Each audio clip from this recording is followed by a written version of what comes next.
There are things going on in Antarctica that we don't fully understand. It's a mysterious place. It's got a history of great mystery.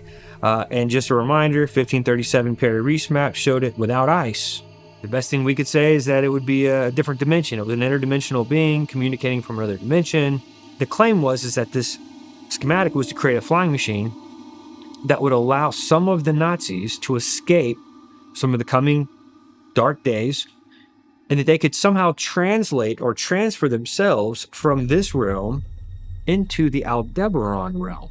When we study the Nazis, you can't separate the Nazis from the occult.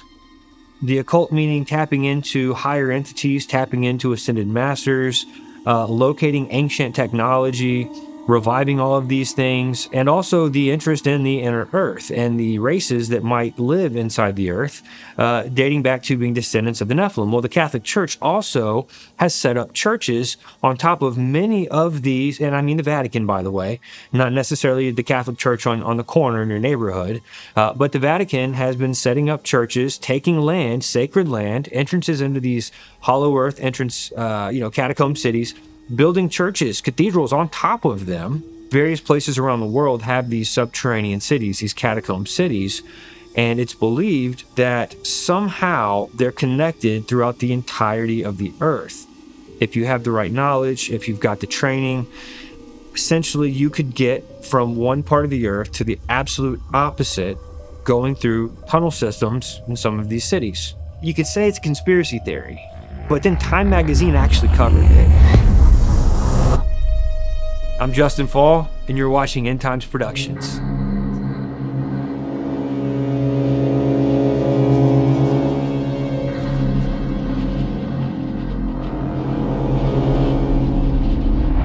This is actually dealing with the idea that there are subterranean realms beneath our feet. And it carries a lot of supernatural elements to it as well. The Bible talks about a subterranean realm or realms. Many cultures of the world have had these beliefs of things coming up from inside the earth, entities coming up, beings coming up, gods of various religions. A lot of the myths and the different cultures of the world talk about this. I've always found that very interesting, namely because in the book of Job, you have this kind of an interesting scene in heaven where Satan comes up, presents himself before God, and not just before God, but also before the sons of God, which we know to be the angels. And God asks him, whence comest thou? Where have you come from? Now, of course, God already knows where he's come from, but he's asking him, he's putting him on a somewhat of a trial here to, tell me where you've come from and what have you been doing, essentially. And Satan says this very strange language about going to and fro in the earth and walking up and down in it. Now, when you start to consider the language used there, which many of the newer Bible translations has tried to modernize and I'll dare say rationalize. When we come to a point in trying to rationalize ancient scripture, we change the meaning of it oftentimes. You've probably heard of the phrase lost in translation. We got to be careful to not try to rationalize scripture when it's been given in a certain format. And I love how the King James, I think the New Jerusalem Bible, and some of the other older Bibles, they've maintained in the earth, walking up and down in it. So when you consider Satan walking back and forth, up and down, it's not just a matter of globetrotting, if you will. It's not just a matter of walking around on the surface of something. You're talking about back and forth, up and down in it. That's different. There seems to be some sort of a dimensional understanding there that the modern world has, at one point, after the invention of rationalism, has tried to look at that and rationalize that text.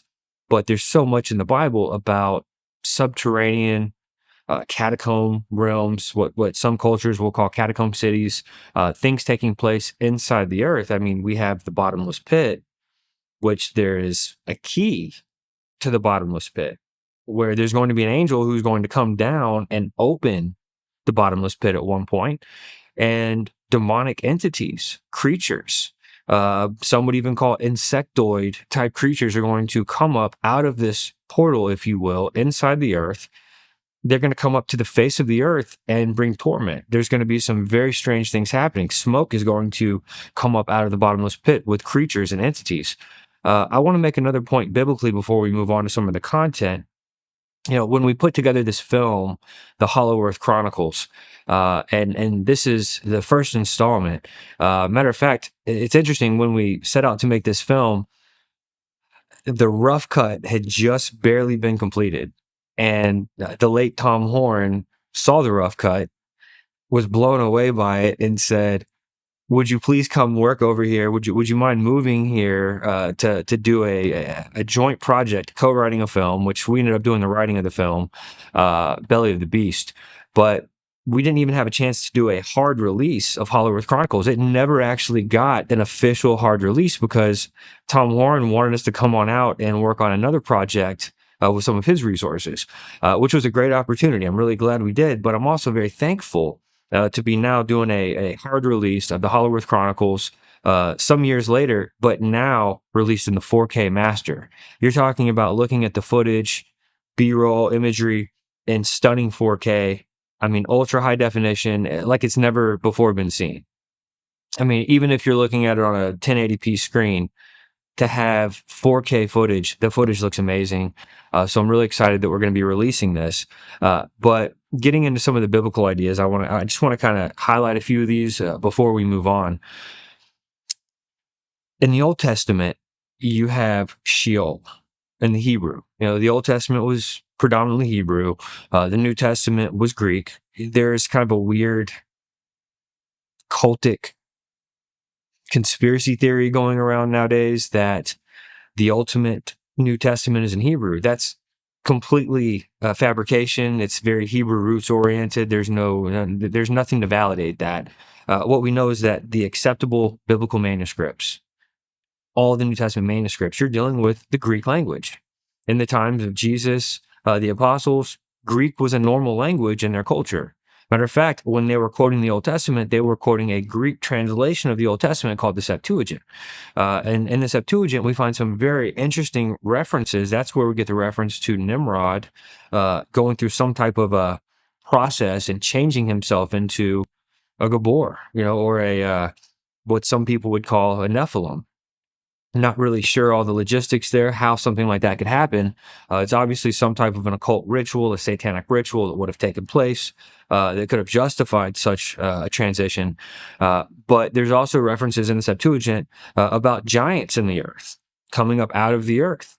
In one place, talking about giants in the earth in battle garb. And we break some of this down in the Hollow Earth film.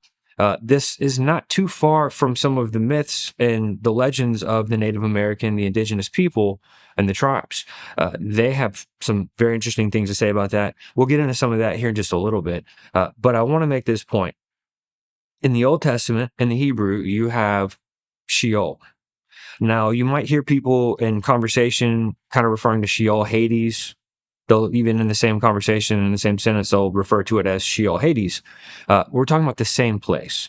In the New Testament, it's Greek, which you're going to have Hades. And in the Old Testament, it was Hebrew, and it was Sheol. You're going to find that word showing up all throughout the manuscripts of the Bible. But in the English, what you're going to see is hell. Generally speaking, hell. It's kind of fascinating. You'll have the word love show up in the Bible, but it could be one of several words in the Greek, and they actually mean different things. Same thing with the word hell. So I just want to kind of hash through this real quick. The Old Testament, again, Sheol. New Testament, Hades. But fascinating, you have a reference by Peter in 2 Peter to this other place. Now, your English Bible is going to say hell, but in the Greek, it's Tartarus. Tartarus was a term very familiar with the Greeks and the Greek culture, Greek mythology. It was a place as far below Hades. It's not Hades. Tartarus was as far below Hades as the earth is below heaven. So just to give you an idea, what we would call hell is deep within the earth. Tartarus, deeper. We're talking about a place so far down, one of the darkest places In the Greek culture, they believed this is where the most vilest, the most disgusting, evil, wicked monsters and gods are being kept. Now, Peter talks about Tartarus, and this is where he says he's making a reference back to the antediluvian world. This is going back to a time when fallen angels took wives of men. They committed sexual sins against humanity. It was rebellion against God. It was rebellion against God's order. And they essentially, they created the Nephilim. They created these hybrid offspring. And Peter says that those particular angels who did not keep their first estate, the ones that committed the sexual sin, essentially, they're being bound in this prison. So there's an actual prison inside the earth.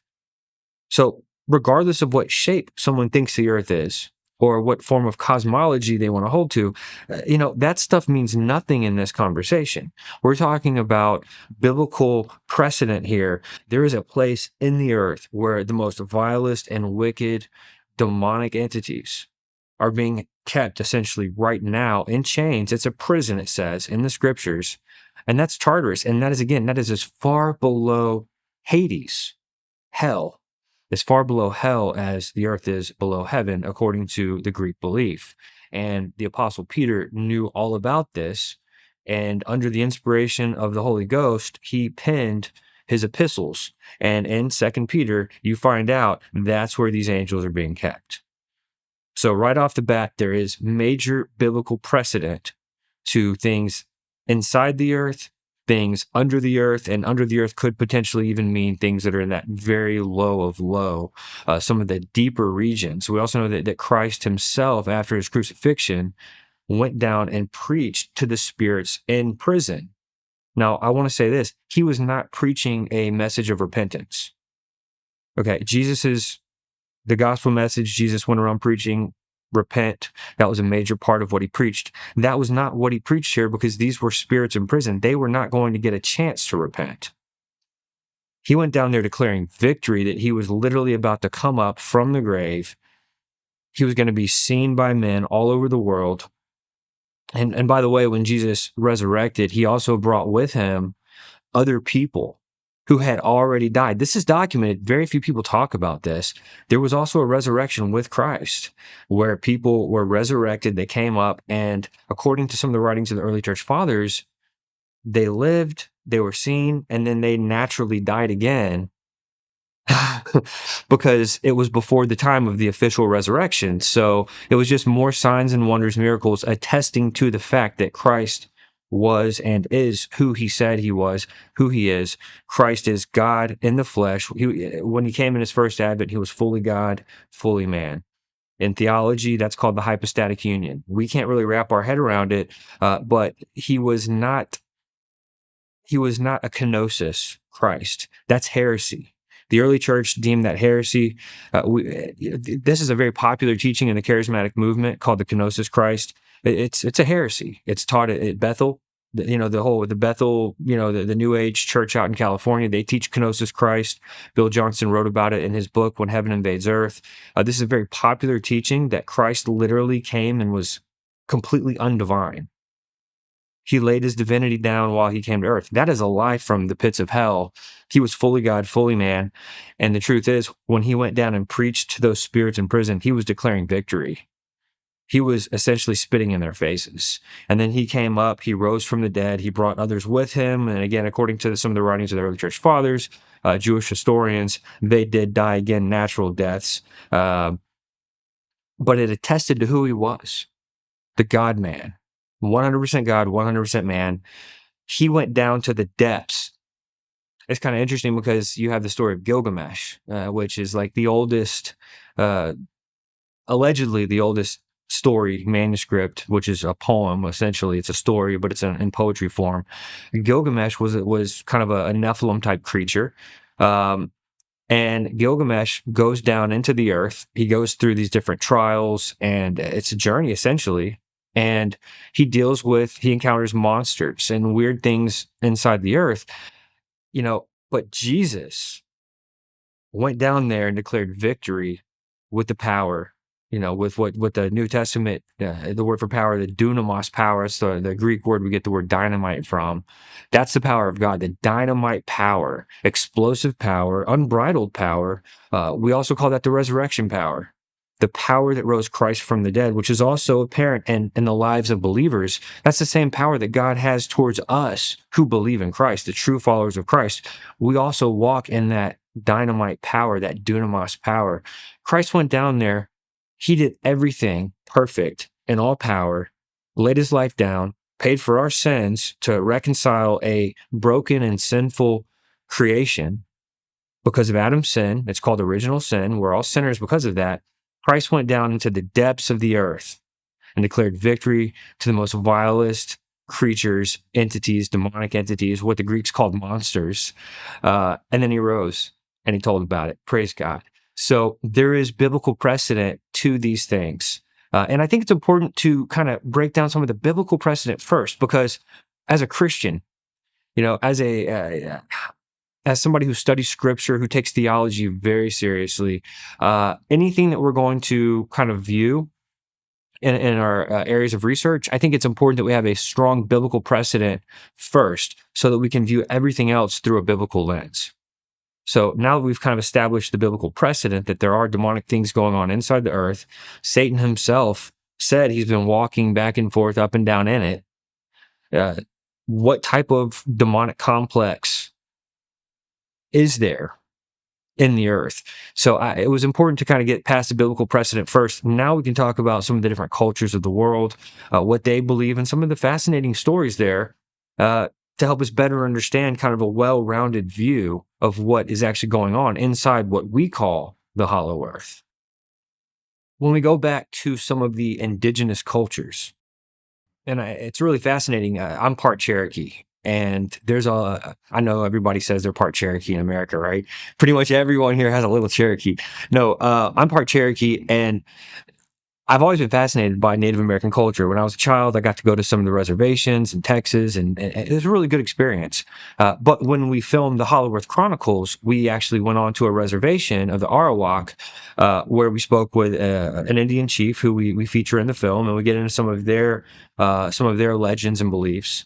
I don't think it's a disservice to use the term mythologies or myths or legends, because a lot of these things, we can't validate all of the aspects of them, but they have been orally passed down. They're oral traditions. Now, some of the written traditions are completely contradictory to the oral traditions, which is fascinating. We'll get into that too, especially with the Anasazi, because the written tradition is absolutely reversed from the oral tradition, which means they wrote it down in order to give the mainstream story, while the inner workings of the tribal people kept the real story, because it's almost too fascinating for the mainstream man to understand or to accept. But the indigenous people, most of them have some sort of a creation story, a creation myth. And I call it a myth because it's not completely in line with scripture. We know that the Bible, the creation story in Genesis, that's the real story. All the other ones we would call legends and myths because they're kind of offshoots, kind of blurry versions of that. But the story of you've got Navajo, you've got these different legends where the great ones were supernatural beings that would come up from inside the earth, create humanity, endow humanity with abilities, education, teach them how to do things, and then they would go back down into the earth where they would reside, but occasionally coming back up to the surface to overlook the operations of mankind, essentially. In doing that, there would be some sort of overlording, if you will. They would come up, teach them, hold them accountable. That's what some of the natives would teach. That's where, they claim that their origin point was inside the earth. Actually, there's multiple tribes that claim that their tribal origin point is inside the earth. Kind of a fascinating little bit of knowledge there. The Apache story, the Apache creation myth, is very fascinating, and it's different from some of the other tribes because they say that an ancient bearded man came down from heaven in a silver flying disc, and he began to create everything which is good, everything that is good and useful and lovely. And then shortly thereafter, a portal opened where a reptilian god-man, some sort of a reptilian in the form of a human, but not a human, comes through the portal and begins to teach mankind sorcery, alchemy, witchcraft, magic, how to open up portals, which is just very interesting that they would have this story of a good creator coming down and creating that which is good, and then this reptilian coming through another portal, corrupting what the good creator made. Another fascinating part of this is that the Apache couldn't grow facial hair. As with many of the indigenous people, they don't have beards and facial hair, yet their creation myth talks about an ancient, God coming down with a beard. Not to go too far into that, I don't want to speculate too much there. It's just kind of an interesting little story. But when you get to the Anasazi, and I wanted to kind of mention the Apache creation myth first, because it's going to kind of go parallel with some of the things with the Anasazi. The Anasazi, they've got a very fascinating story that the mainstream says that there was something like a 20-year drought that had happened. And so they had to migrate. It was a slow migration, and they died in the migration. They say that's why there's all these bones of the Anasazi, that appear on this migration route. But when you talk to someone in the know, say a medicine man, historian of a tribe, and they tell you, what really happened according to their tribe, they're going to tell you that the Anasazi basically started to have this experience where a portal opened in the earth. Giants began to come up out of this portal in the earth, like from inside the earth, and they began to cannibalize. They began to eat the Anasazi, ripping them to shreds, like jerky, if you will. About that same time, a portal opened and a reptilian comes through and begins to teach the Anasazi how to go down inside the earth and to build these inner earth temples, like a sanctuary, like a church, like what we would call a church temple or a church sanctuary. This reptilian taught the Anasazi to go down into the earth and to build what they called kivas. And these were prayer rooms. These were rooms where they would do rituals. And the reptilian taught them the same type of magic, apparently, in the rituals that the reptilian also taught the Apache. So we see a parallel there. And so once the Anasazi started to do this, they began to open up portals. That was one of the rituals that was taught by the reptilian, according to their legends. And they would open up portals. All types of strange entities began to emerge on the face of the earth. And the giants began to get more fierce. And the Anasazi were ripped to shreds, just absolutely ripped to shreds. When you study the archaeological digs where they're pulling up the bones of the Anasazi, they're mauled. They're not just like whole bone structures. They're shredded bone pieces, almost like shrapnel. Like Tom Horn said in Hollow Earth Chronicles, it was like they were being ripped to shreds, eaten by the giants. But when they opened up those portals, according to the legends, other entities came forth. Maybe they were fallen angels that were shapeshifters. Fallen angels are really not much different from Satan himself, who seeks to steal, kill, and destroy. When you consider that fallen angels want to manifest chaos everywhere, they want to take God's divine order and bring chaos to disrupt everything that God created. So it's very likely that they would have shapeshifted into different forms to bring about these different visions of different entities, if you will, even though they're fallen angels, which kind of gets back into the idea of the Greeks talking about Tartarus being filled with monsters. Because we don't really know all the forms that fallen angels took. What we do know is that angels are able to shapeshift and take on different forms, because even when Abraham met with some of the angels, they took on the form of men. We're told in the book of Hebrews, basically to be generous to strangers, be hospitable to strangers, because you might be entertaining an angel unaware. But the Anasazi disappeared. And it's fascinating because they had these hollowed out areas in the caves, like hollowed out caves in the mountain. And they found bags of salt.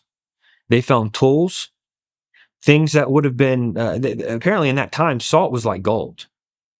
They had all these supplies to live. It would almost be like someone disappears nowadays.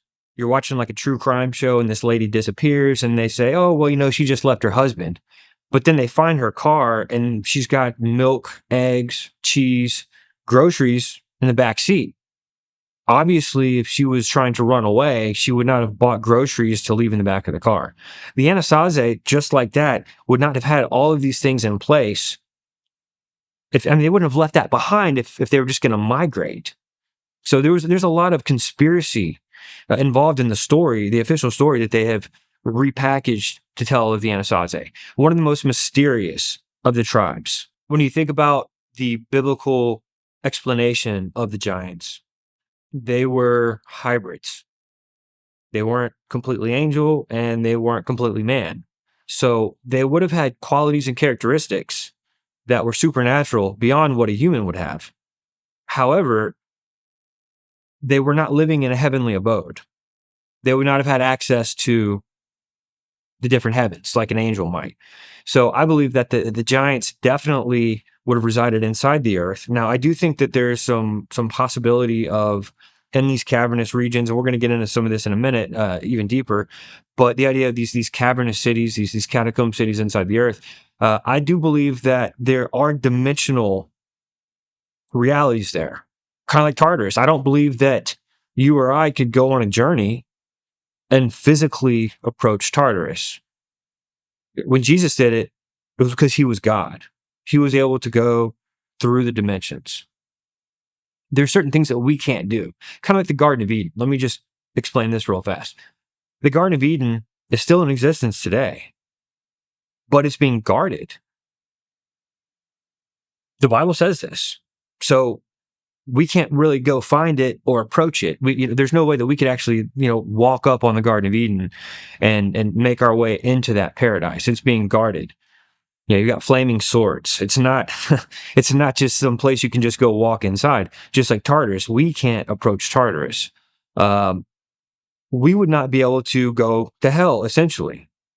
If we were to get to the doorway or the gate of hell, we couldn't get inside. There would be some type of a blocking there, something which I tend to think is some sort of either it's dimensional or possibly it's a spiritual binding or a spiritual barrier there. But I do believe the giants had something to do with creating these subterranean cities, because we're finding out now that much of the technology used when you get down to like the Chinkana, and the Chinkana is just one example of countless underground cities throughout the entirety of the earth. And a lot of times when you find these cities, you find that there are megalithic structures on top of where the entrance would be or near an entrance. The Chinkana is basically, and we really dive into this into the film even deeper, it is the underground cavernous tunnel systems, if you will, cities of tunnel systems in South America. You're talking about an entrance very potentially at the foot of the Andes Mountains. And I believe the Chinkana itself, the name means a place where one gets lost. Many people would go down there. You have Incan treasure there. But even with the Inca, the Incan people and the different indigenous people who did utilize these cavernous systems in these cities, they were not responsible for building them. They discovered them. So when you get down there and you look around, you find out that these cities were actually built, these tunnel cities, catacombs, they were built before the flood of Noah's day. And they were utilizing a technology that wasn't even invented in our world until the advent of the Industrial Revolution. So there would have been no technology. The Inca did not, they didn't do anything but utilize these tunnel systems. People go down there, they get lost. Many people that go into the Chinkana never come back. Unless they have specific knowledge on how to get there. And you're talking about, Peru, Chile. I mean, these tunnels, they go possibly even under the ocean to Antarctica. I know that's kind of wild. But when we get to the Nazis, we're going to talk about that because there is a connection with the Chinkana and also some of the Nazis migrating into Antarctica after World War II, before what we call World War 2.5 took place.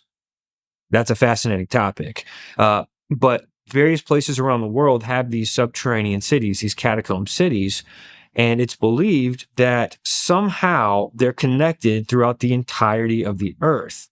If you have the right knowledge, if you've got the training, essentially you could get from one part of the earth to the absolute opposite going through tunnel systems in some of these cities. You've got underground cities all over the place with a lot of interesting legends and myths. Even here in America, you've got the Kentucky Mammoth Caves.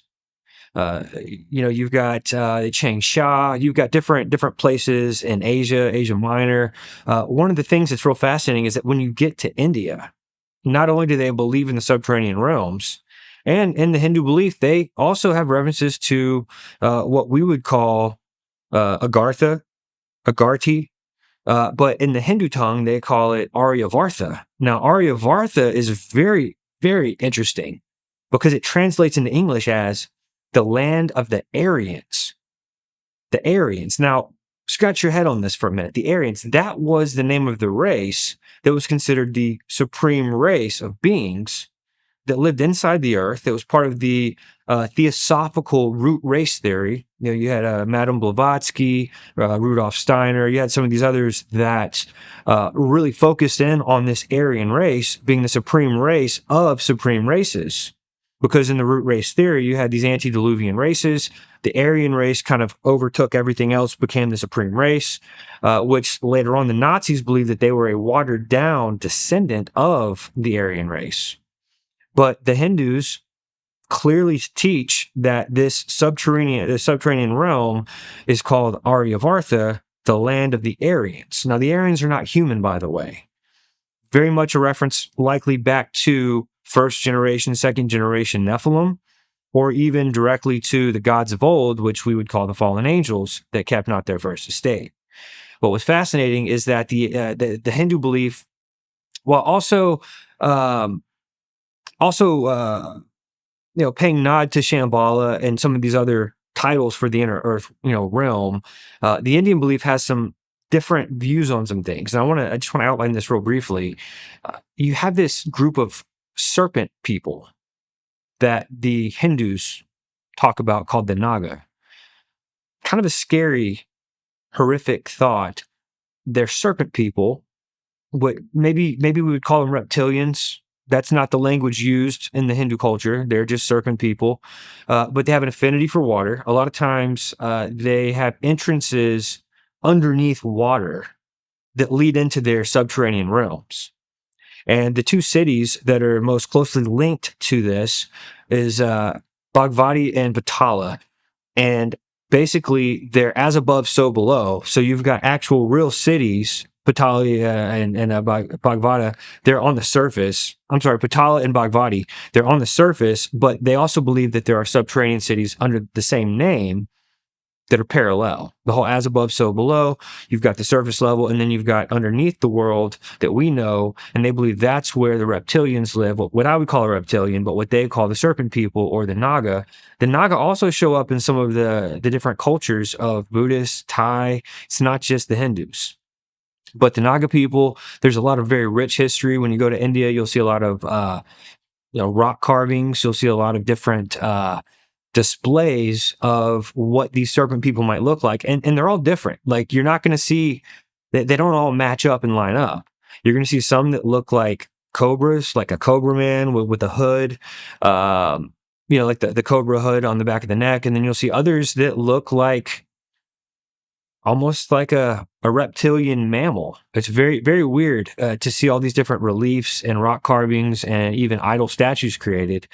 The Hindu belief of the Naga, interestingly, seems to have some sort of a parallel with something that we see in America beneath the City of Angels. When we get to Los Angeles in 1934, and I highly recommend people check this out, it's very fascinating. There's an article written about there was a geophysical mining engineer doing some work at Fort Moore Hill, and he sunk a shaft and fell down into what is called a catacomb city. and it was an ancient city. They found a treasure map. They found relics and artifacts showing serpent people, what they called reptilians. And what really blew my mind was the LA Times did a full write-up on this, multiple page write-up. They showed the map of the catacomb cities supposedly leading to some treasure, an ancient treasure, and it said there were reptilian inhabitants of this city. And it connected back to some of the beliefs of the indigenous Native Americans. And immediately, this sparked gold fever, if you will. People from all over came to LA to embark on inner Earth treasure hunts back in the 30s. In the film Hollow Earth Chronicles, we not only talk about this, but we got full resolution film scans from the LA Times. And we show the map, we show the images that were published. It's mind-blowing. If you didn't see it, you would have a very hard time believing the reality of these claims. But it's interesting also that Los Angeles stands for City of the Angels. It's got a history of being built over catacomb cities of reptilian inhabitants. And this was mainstream news in the 30s. We don't see this stuff in newspapers anymore. You don't hear this type of thing in the news. But in the 30s, this was published by a very reputable, very mainstream news source. We show all the different pages, film scans of all the different pages and breakdowns. Fascinating stuff. But that connects back to the Naga people, the serpent people of the Hindu culture. Before I made this film, I had done a 3-part series on my old podcast on the Hollow Earth. And that's really the basis of what ended up turning into this passion project to make this film. In my research, I did talk about Mount Shasta, where there's entrances to the mountain. At the time, he was not my friend, who he later became my friend, but a guy named Kenny had reached out to me, who lives at the base of Mount Shasta, essentially. And he reached out to me to tell me that not only does he hike up there, but he's got connections with people that live on the mountain. And he said to this very day, there are excessive amounts of mountain magic that take place on Mount Shasta. It is a sacred magic land. People, they've got family members who have passed these traditions down over the years. And what's even more fascinating is that I also had someone send me a picture. I think they originally thought it was Japanese in origin, but I don't know. But it was a rock carving of a reptilian head. It almost looked like a dinosaur hybrid with a human. And this was on Mount Shasta. Someone living up on Mount Shasta, this was on their property. So there's some pretty interesting things about Mount Shasta. I think also with Mount Shasta, there's some connections to what people call the little people. There's a lot of speculation about Mount Shasta. I can't really say. I've never been inside. But what's interesting is that there's a lot of belief that some of these subterranean realms are also carved out inside of mountains, that you would go into a mountain. It's almost a hollowed out mountain, and it goes down to a massive underworld city where there's inhabitants. There's people living there, operating there. And I believe it was the Urals in Russia. There's a certain mountain range there that allegedly is so hollowed out and large, that this underworld city is so large and the mountains are hollowed out, that airplanes fly inside. I can't really imagine that.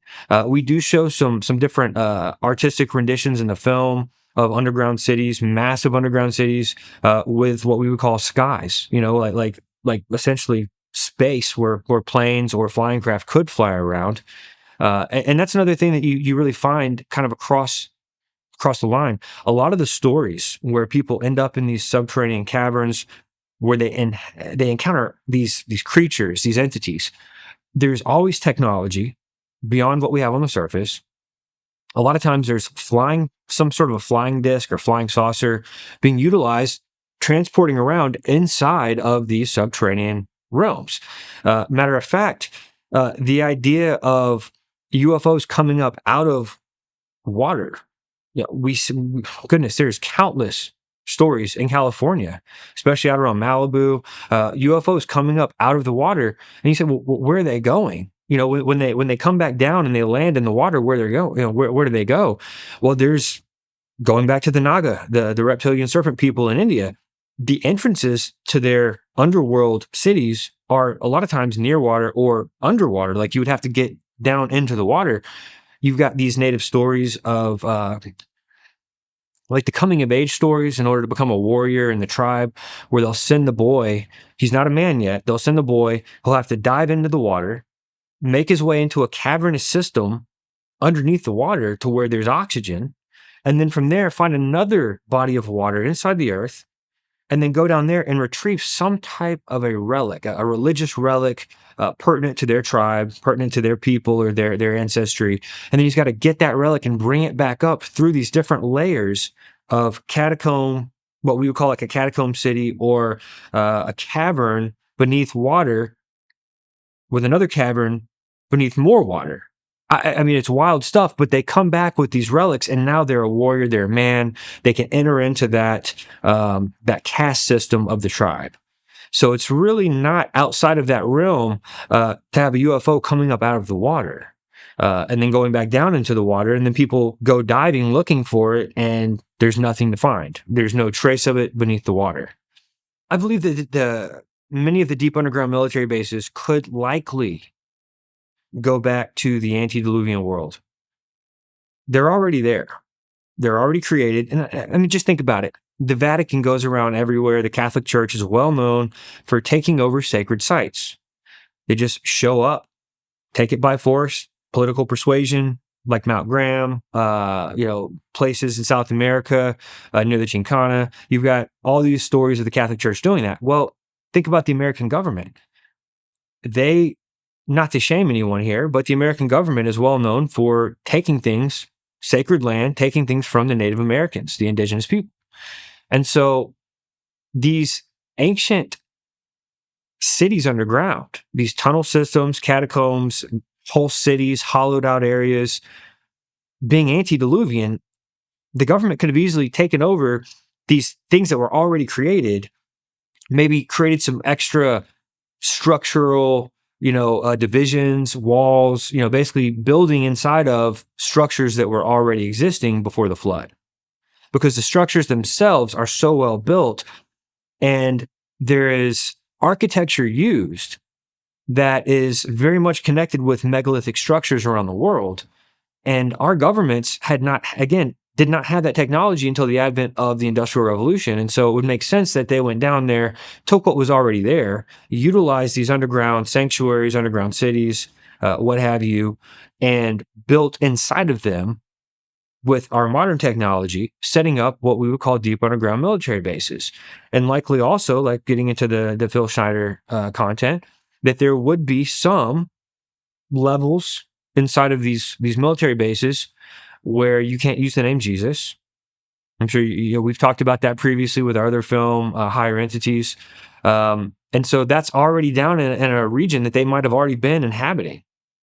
But, really, some of these DUMBs, these deep underground military bases, not only could go back to before the flood, but some of the technology might still be there operating by some of these other entities, what we would call off-world entities, if there's truth to what Phil Schneider said. Absolutely. When the Nephilim died, their souls, not being fully man or being fully angel, became the demon spirits or the earth spirits, which would seek to inhabit bodies. It's possible that those are the spirits that animate the gray aliens.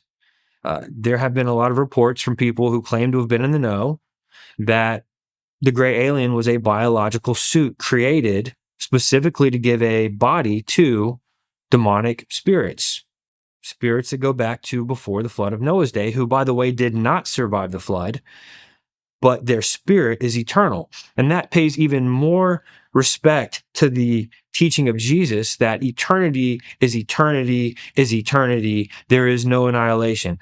Why would God allow the perversion of the Nephilim, their souls, to continue existing eternally, but he was going to annihilate the souls of evil humans? No. Souls are eternal. Everyone watching this video has a soul. I have a soul. You have a soul. It's eternal. And the Nephilim, being part man, part angel, they're eternal as well. But when their physical bodies were killed in the flood, which God makes no mistakes, he killed them. He slaughtered the Nephilim.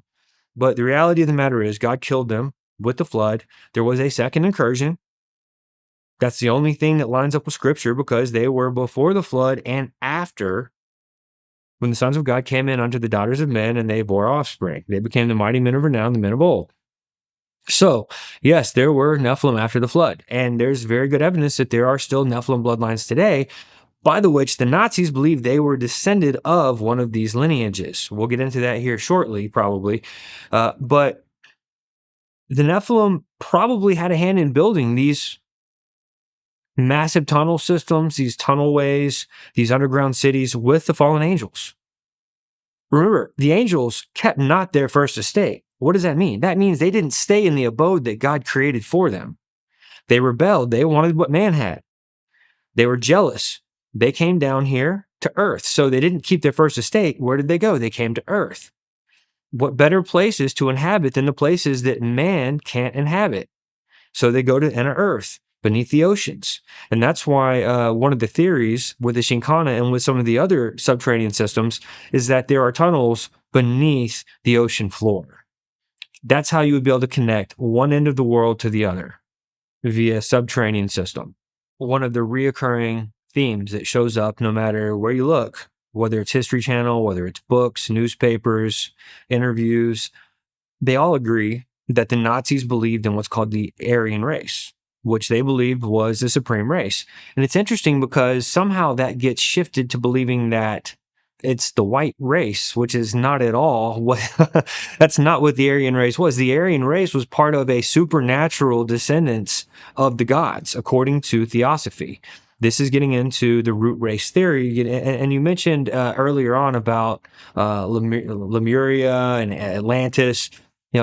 So in the root race theory, those two names are mentioned as races as well, but the Aryan race kind of took over as the ultimate race in this mythology. Let me just make that clear. I don't believe that the Aryan race is better than anything. That's not at all what I'm saying.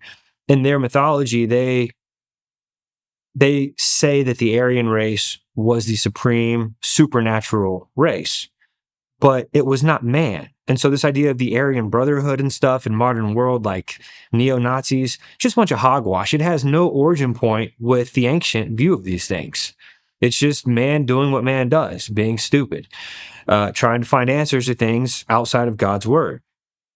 Hitler and the Nazis believed that there was a pure race inside the earth, by the way, called the Aryan race. Now, they believed that they were descendants, watered down descendants on the surface of the earth post-flood, but they also believed that there were still modern descendants, if you will, of the Aryan race, but that were not called Aryans because they were still descended from, meaning that they weren't pure, but they were living inside the earth still. I want to get to that in a minute. The Nazis specifically believed that it was their birthright to have access to the inner earth realm, which eventually would lead to a capital city called Shambala. Now, Shambala was not a world before the flood. Shambala is a very mystical sounding abode, if you will, where there's a king residing over the city. Now, it is considered the land of the gods. So it could very well be that this is the place that the fallen angels had kind of built for themselves to reside when they kept not their first estate. Again, not the fallen angels that are in Tartarus because they're in prison, but the other ones. And Satan is not bound right now. I think it's important to go ahead and say that. Satan is the ruler of this world. The Bible calls him the prince of the power of the air. The Bible also calls him the God of this world. So, little g God. Satan is not bound. He is literally operating, doing his bidding. And also remember what he said in Job. He was going up and down, back and forth inside the earth. So the mystical religions of the world believe in the Shambhala being a capital city of the Hollow Earth complex. So imagine, if you will, all these different cities of tunnel systems that can get you from the point of east to the point of west inside the earth. Well, somewhere in the middle would be Shambhala because it would be the nucleus, the capital city of Agartha or Agarthi, depending on the language. And so Shambhala is this place of the gods. It's the land of the gods. It's a capital city of the Hollow Earth, according to these these ancient beliefs, which the New Age has repackaged and regurgitated, by the way, a lot of people believe that they're communicating with ascended masters who are residing inside of Shambala. People will astral project, they will remote view, they will get little glimpses of these things. So if Shambhala is the middle, the central city where the king resides, the Nazis wanted to have access to that place because in their mind, they're descended, so they have a birthright based on their race to the inner earth. Because if the Aryan race, according to the Theosophy, was the supreme supernatural race, they would have been the race lording over all the other races and all the others with power, which means that they would have the supreme, or what we would call the supremacy of the races of supernatural entities inside the earth. Very occultic. These ideas were really made popular by Madame Blavatsky, Helena Blavatsky. She had compiled a lot of her works into the Secret Doctrine, and that was really kind of a blueprint for a lot of the modern theosophical movement and the New Age movement as well. The Nazis believed they had a birthright to this, and the Nazis also believed that if they could just find the right entrance and get the right information, they could find the king of the earth. And they were set on finding the king of the earth. The Honor Society, they went around looking for relics. Heinrich Himmler headed it up. They went all over the world collecting relics, ancient relics that were written about in ancient manuscripts, just crazy things that were used in rituals to summon the old gods. Now, I think it's a good time to say, before we go to where the Nazis went, let's go back to how the Nazis came about, because this is also very pertinent.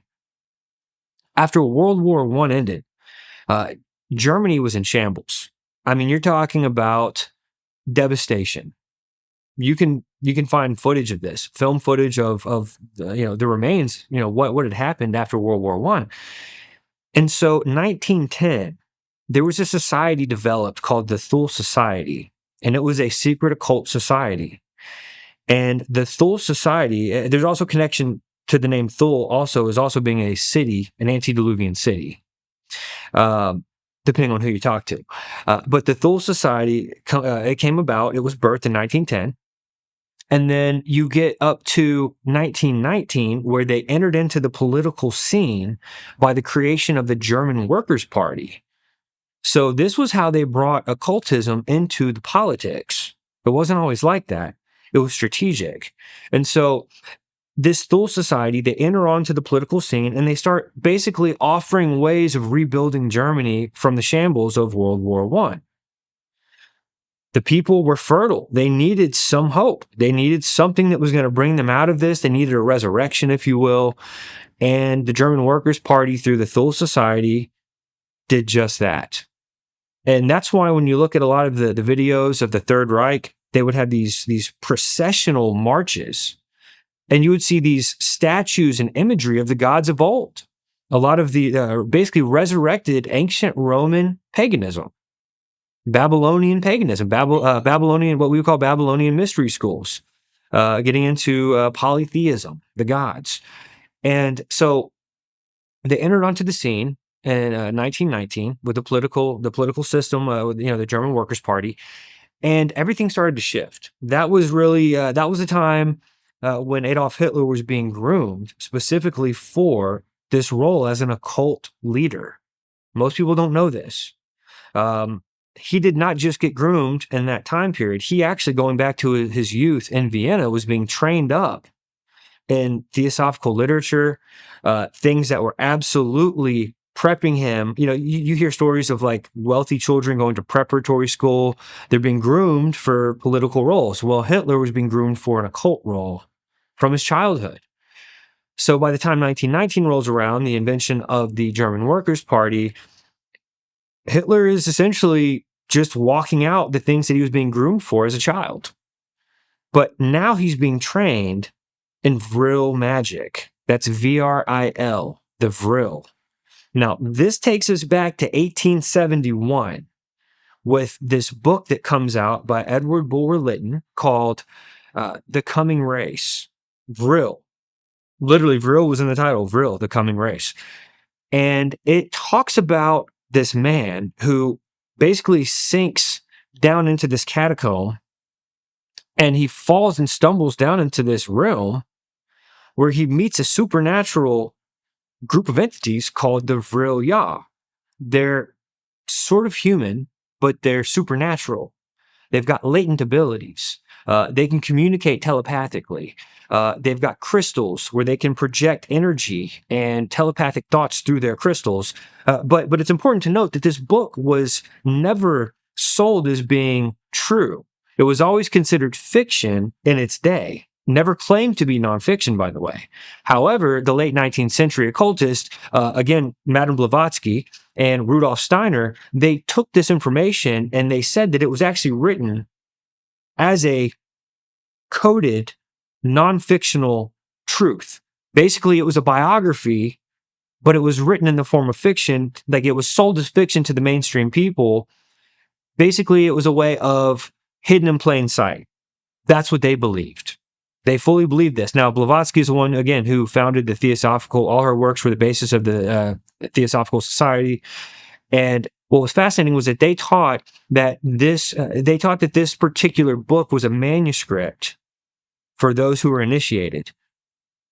And the Nazis believed that they were descendants of this group of supernatural people living inside the earth called the Vril. Now, the Vril was a power force, or a power source, if you will, of creation and destruction, according to their belief. They believed that if a child could learn how to harness the power of Vril, that child could destroy armies that were coming against their people. So the Vril were a supernatural race of entities that were kind of human-esque, if you will, maybe what we would call Nephilim, living under the earth, post-flood, by the way, who were descended from the Aryan race before the flood, who came back after the flood. Again, the second incursion idea. And they were descendants there, and they had these psychic abilities, supernatural powers. Now, the Nazis believed that they had the same abilities, but that they were not accessible because their genealogy had been watered down. So that's why the Nazis wanted to perfect their race. A lot of people only have part of the story. They say, oh, the Nazis believed in, the white race. No.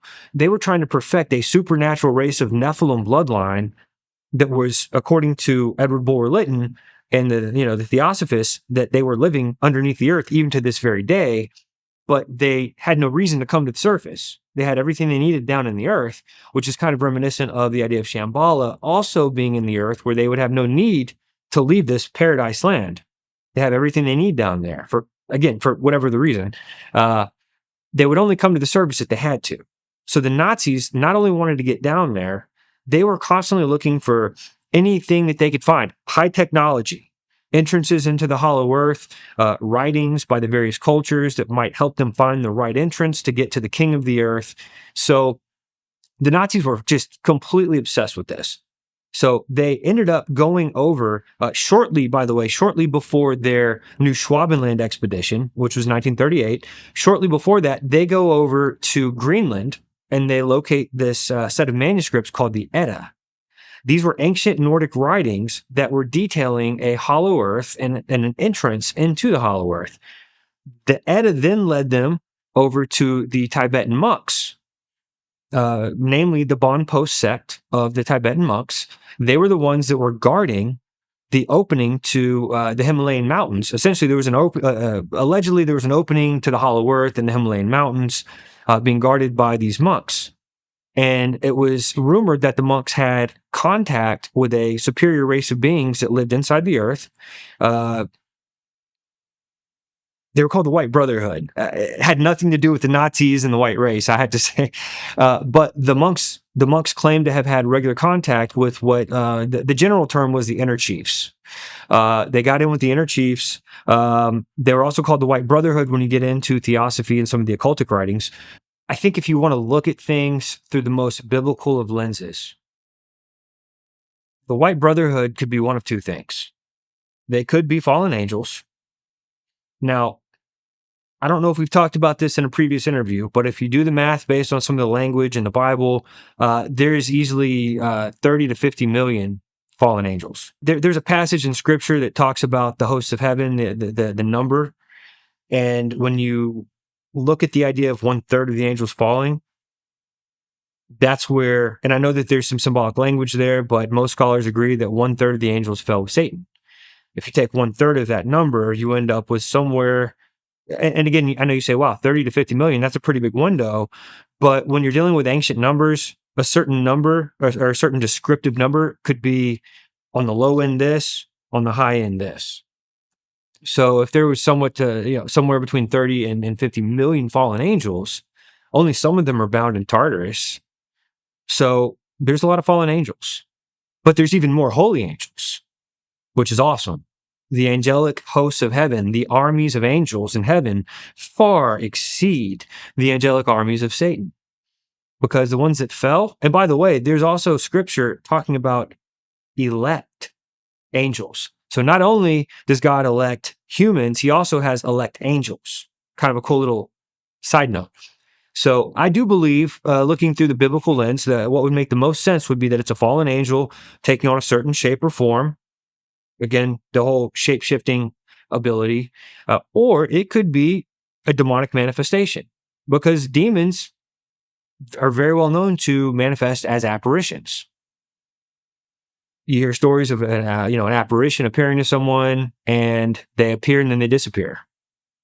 So likely fallen angels, but could be demons.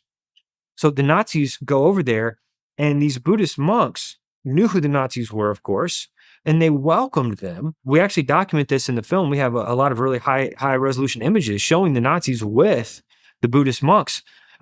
They welcomed them, even though they had different political ideologies.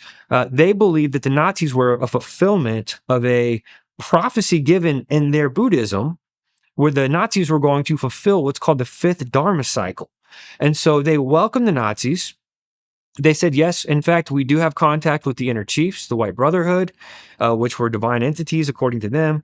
They allowed the Nazis into these regions of the mountains, into the Hollow Earth, and they allowed them to meet with the White Brotherhood according to the stories that later came out through the Nazis' own testimonies.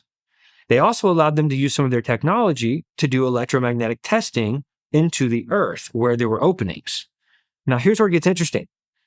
The Nazis then, after befriending all these Buddhist monks, they took about 200 of them back to Nazi Germany, basically deputized them as SS soldiers so that they could be official, and they created a think tank with the Buddhist monks in Nazi Germany, deciding where they were going to go to find this opening into the earth in Antarctica. So they apparently got some information from these inner chiefs, this White Brotherhood. And remember, Antarctica is not in the Himalayas. This is a whole nother location. Come back to Nazi Germany with their 200 monks that they basically set up as soldiers, create this think tank, and they began researching. Shortly after, in the Der Spiegel, which was a German publication at the time, they announced to the people, we have found the opening to the Hollow Earth that we've been looking for. So then they head out to Antarctica on what's called the new Schwabenland expedition. Before this, people did not go out there. The technology wasn't there. People were probably scared to go out there. They didn't want to die. The Nazis had basically gone out to Antarctica with the idea of declaring this land for themselves. This was the land that they wanted. They knew exactly where to go after all their research and after all the traveling around, the work they did with the monks, the Edda, they combined all of that. They go down and they basically deem this spot of Antarctica as New Schwabenland. Now, that was based on the name of the ship that they took to get there, which was the New Swabia. Kind of an interesting little connection. Many people believe that World War II would have never happened if the Nazis would not have gone and set up shop in Antarctica. So what exactly did they find in Antarctica that really posed a threat to all the other governments of the world to where everyone wanted to come against them with World War II? Remember, Hitler was on Time magazine at one point. Hitler was not considered a maniac by the governments of the world until he was considered a maniac. Antarctica is a mystery in itself. We still don't fully understand Antarctica, but In 1537, a map shows up called the Piri map, and there's no ice on Antarctica. So in the 1500s, if this was a accurate representation, Antarctica was not underneath ice. And that's not very long ago when you consider the history of the world. 1537, Piri map, pretty fascinating little. What brought the ice? I don't know. Was the ice there to keep people out? Was the ice somehow created by whatever forces are residing there? I don't know. But what we know is that there's ice there now, and it's such a harsh climate. It's like the harshest climate in the world. You're talking about some of the craziest winter temperatures and also being a dry environment. The Nazis went there fully prepared. And according to General Dönitz, during the war, he gave an interview saying specifically that in case things took a turn for the worse, they already had a backup plan because they had already established a fortress within the ice. Now, that was a direct reference to what is called Base 211. So, the Nazis go down there. It's very likely that they went ahead and established Base 211 in that initial expedition in 1938, which, again, if the Nazis had not been successful in going down there and setting up shop, it's likely that World War II never would have happened. It's funny how the mainstream modern world tries to tell all these reasons for World War II while totally ignoring all the things that surrounded it before it actually happened. It's kind of like with the Civil War. What we're talking about, the Civil War, is really not actually what happened. The causes and what led to the Civil War were not exactly what they make it out to be. I'm not going to go on a tangent there.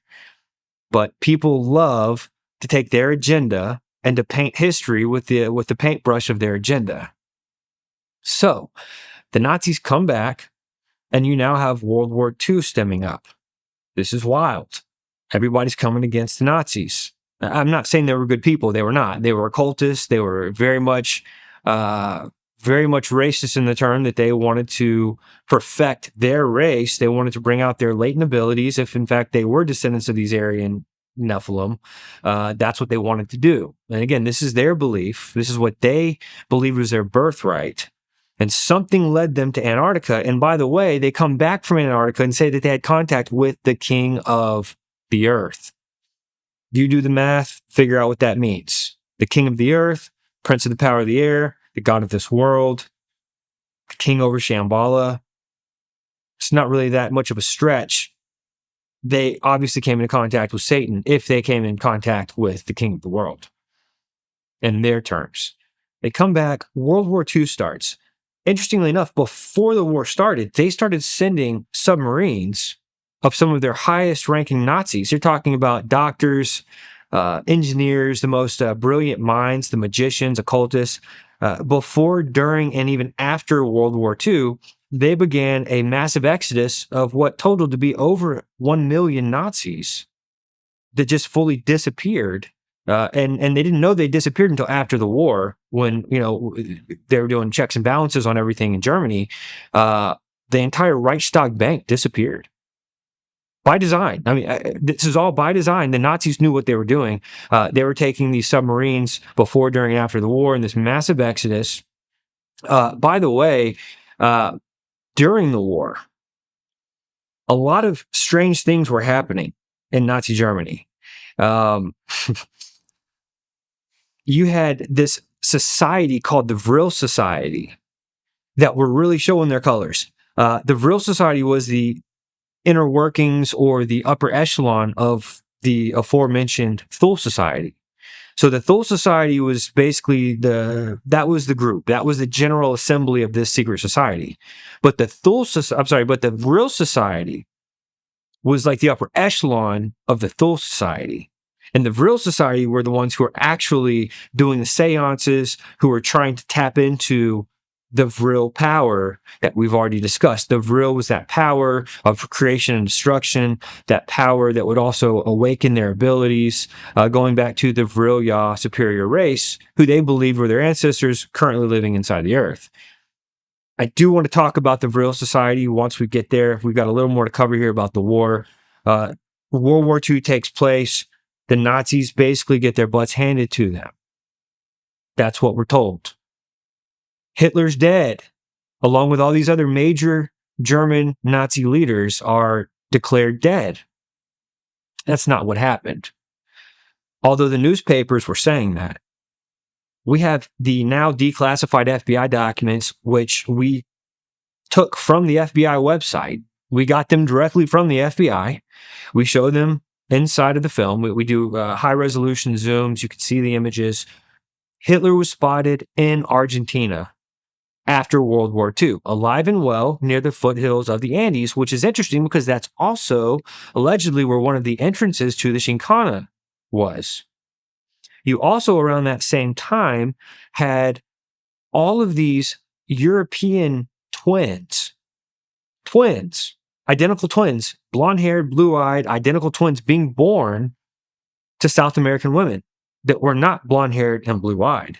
And then we find out that not only Hitler made it to Argentina, according to the FBI documents, but there was another very famous Nazi doctor who made it down there as well, who continued to practice his eugenics, by the way. He paraded around as a veterinarian to basically keep his cover from getting blown.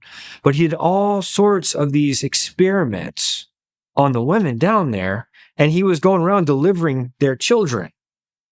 There's a whole lot of information out there about that. I don't want to go into too much of a tangent. Fascinating stuff. We don't cover all of that in the film. That's just a little bit of a side note from our research. Many people probably know his name. It's Joseph Mengele. He was considered a mad scientist from Nazi Germany. Mengele was going around doing all these things in South America, freely operating, and he was going house to house delivering the children of the people who he was genetically manipulating somehow.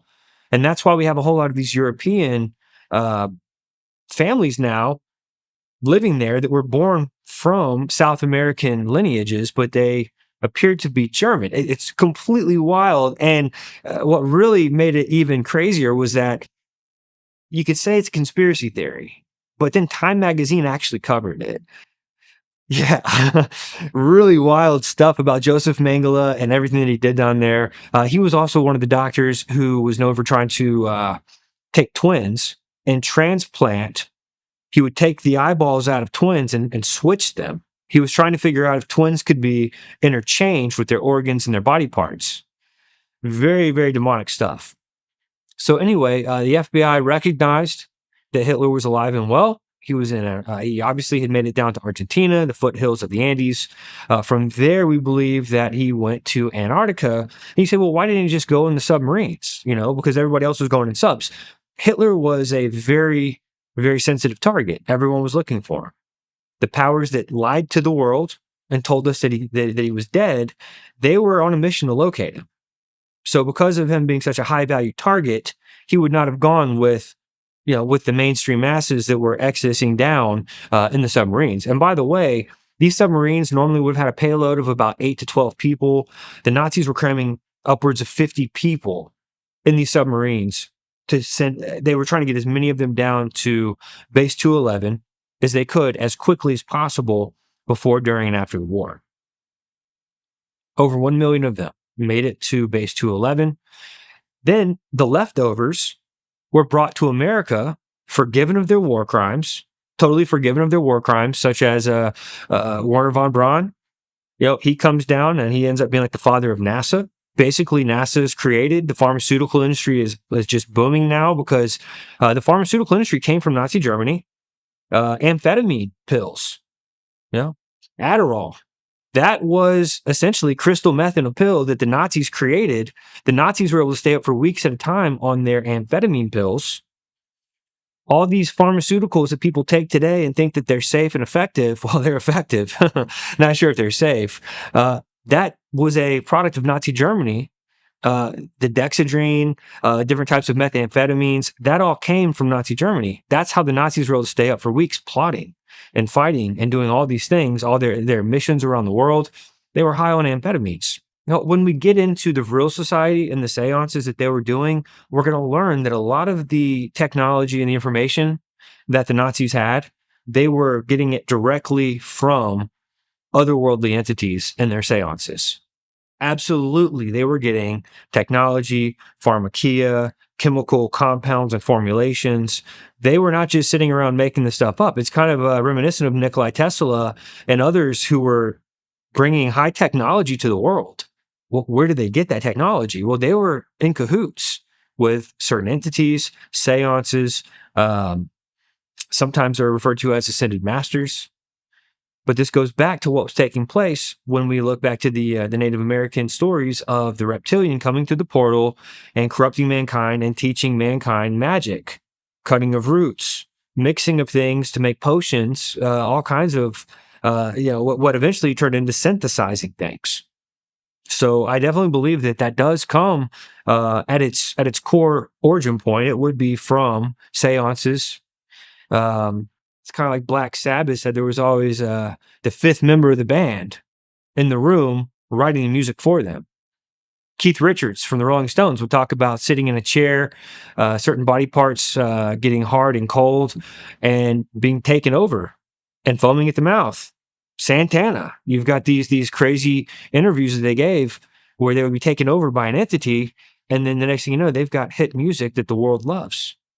So yes, I do believe a lot of the technology, the pharmaceuticals, chemical compounds, absolutely came through channeling sessions. People were wanting to break on through to that other side.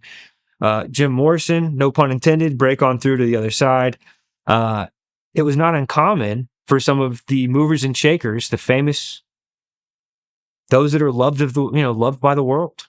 They got a lot of their talents, a lot of their abilities, a lot of what they offered to the world and their inventions, technology. Yes, absolutely, through channeling sessions, seances. The most plausible theory is that Hitler made his way to Argentina first. And by the way, the Catholic Church was very well known for smuggling Nazis into South America. The Catholic Church believed apparently in what they were doing. And again, we need to really make sure we don't get it twisted. When we study the Nazis, you can't separate the Nazis from the occult.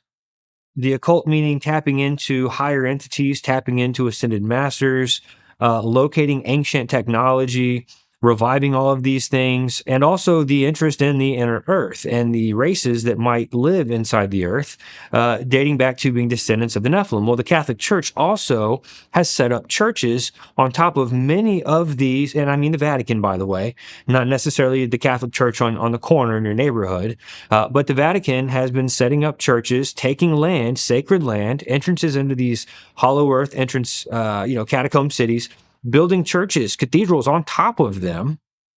Interestingly enough, one in particularly right there near the one of the Chinkana entrances. So the Catholic Church had a hand in smuggling the Nazis out of Nazi Germany. We're talking about the most elite of the Nazis, not the leftovers, but the main course Nazis, the upper echelon, the ones that knew and did, the movers and shakers. And you say, yeah, but we got movers and shakers brought to America through, Project Paperclip, Operation Paperclip. Yeah, we did, but they were the leftovers. Believe me, Von Braun and NASA and the pharmaceutical industry, that was all the fat trimmed off of the steak. The steak made it down to Antarctica, and it was planned accordingly. So the Nazis make it down there. It makes most sense that Hitler and some of the others that were the more sensitive targets made it down. And I do believe there's some very possibility that they went into the Chinkana and that's how they made it to Antarctica, to not be out in the main ocean, to not be out where they could be monitored. Possibly Base 211, because General Donitz again said that Base 211 was a fortress secured inside the ice. So we're not talking about a base built on the surface here. It's very likely that the Chinkana directly opened up into Base 211. It's just a theory. But that would make the most sense. Now, let's talk about World War 2.5. It's amazing how much the American government has completely deceived the taxpayer. I mean, they take your money and they lie to you about where it's going. People have really, in recent days, really talked a lot about that. But let's just go back to post-World War II. We're told the Nazis have been completely defeated. Our government brings back a bunch of Nazis, forgives them of their war crimes, and then installs them as high-ranking government officials, gives them money and resources, and gives them new names even, to where they're slightly unrecognizable in some situations, depending on how bad the war crimes were. If their war crimes weren't as bad, they could keep their name. Anyway, there are a lot of interesting things there.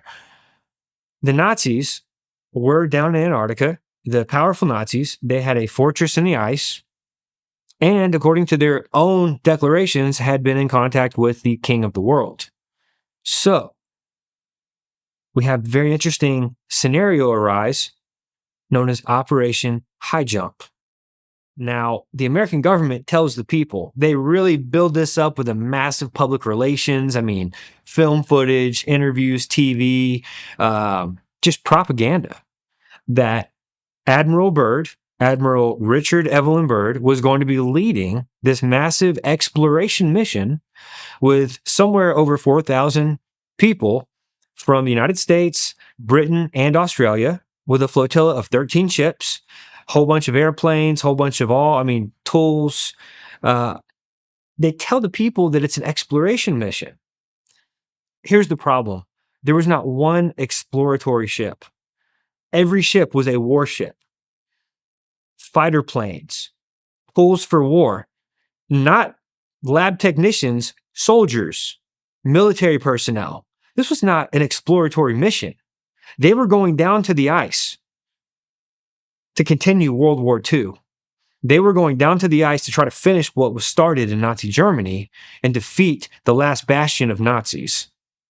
But the problem was, they got down there and the Nazis now had perfected the technologies. And when they got down there, you have stories, personal accounts of UFOs, Nazi UFOs, not alien ships, Nazi UFOs coming up from out of the ice, out of the Arctic waters, and literally firing technology that we didn't know about. It was laser technology. Nowadays, we have laser technology where you can literally, with a laser flame, cut through steel. You can see videos on YouTube. There's people who that's what they do for a living. Back then, they didn't have that technology. The Nazis had technology with these flying saucers that were literally cutting ships in half. Our planes, Admiral Byrd was getting our planes shot down by Nazi technology that they did not have in Nazi Germany. That's why I call it World War 2.5. Operation Highjump was not an exploratory mission. It was a war. They went down there, they got their butts handed to them, and interestingly, some of the ships were completely removed from the registry after the fact, which tells us those ships were fully destroyed by technology that they could not bring back and explain to the people what had happened. Now, the USS Pine Island was one of those ships. Now, after the film got released, there were some naysayers that were accusing us by saying, well, you can go visit the Pine Island. You can go take a tour of the ship. You can find retired ships and take tours. Okay, that's the government easily either popping up some other ship and giving it a paint job and calling it the Pine Island, or just creating a whole new replica of it because it disappeared and it is history. You can validate it was completely removed from the naval registry, as well as a couple of the other ships in the flotilla that later showed back up, but they weren't the same ships. It had to be damage control. But you know what? Damage control, that is the federal government's middle name. And sometimes it's worthy damage control. They do it to protect people. I get it. But at the end of the day, a lie is a lie is a lie. And who is the father of lies but Satan? Now, based on everything that happened down there, James Forrestal, Secretary of Defense, he comes out and really feels obligated to tell the American people what really happened. And it's interesting because he had a secret diary that he called his secret diary, where he documented all of these things that never got released to the public. It was held by the president, and it was held by other high-ranking government officials He was on record wanting to tell the American people what really happened. He'd recorded it in a secret diary. And all of a sudden, he's tossed out of his hospital room. I think it was like the third-story floor of a hospital in Bethesda, Maryland, and they suicided him. James Forrestal. Now, Admiral Byrd, who led the fleet, he comes back. He's completely distraught. He goes to Washington, does a full debriefing, and Admiral Byrd was the most highly decorated admiral in United States history. Matter of fact, since him, there's never been anyone with his credentials, with his decorations. He was an American hero. He still is an American hero. He comes back and he's told basically in Washington, you really just need to just cover this up, keep your mouth shut. He doesn't want to, but he does. He's good. He does what he's told. Again, he was kind of like the Wheaties box poster boy. I mean, Admiral Byrd was all over everything. Matter of fact, he had postage stamps with his face on it. He was one of, I think, 4 Americans who was awarded the ability to wear a medal with his own face on it.